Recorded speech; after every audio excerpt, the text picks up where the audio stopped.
Untuk mendapatkan kualiti imej yang terbaik, kanta kamera yang baik adalah sama pentingnya dengan penderiannya.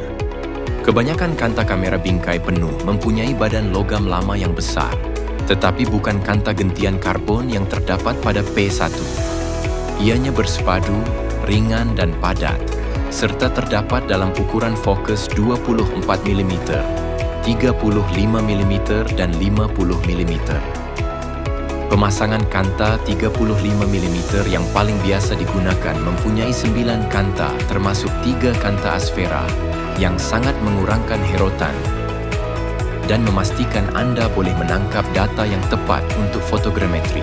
Apakah resolusi kanta DL? Pendek kata, ianya mampu menangkap imej resolusi 8K.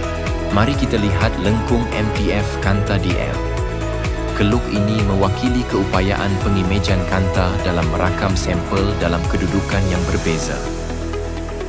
Ambil sebagai contoh kanta 35 mm pada 10 baris milimeter di tengah-tengah bingkai.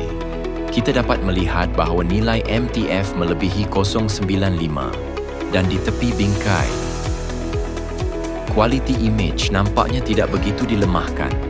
Nilai MTF melebihi 0.9.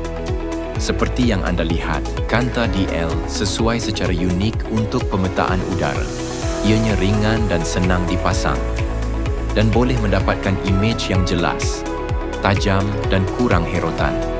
Memandangkan kita telah membincangkan resolusi, mari kita lihat kesan jelo yang berkaitan dengan bentuk pengatup.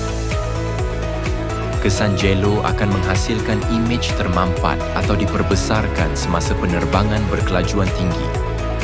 P1 menggunakan pengatup daun tengah yang berada di antara kanta yang dapat meminimumkan kesan jelo. Lebih-lebih lagi, jika digabungkan dengan penstabilan imej tahap piksel yang disediakan oleh gimbal stabil 3 paksi ketepatan tinggi. Jitter dalam masa pendedahan boleh disimpan dalam satu gambar semasa penerbangan berkelajuan tinggi memastikan imej yang jelas.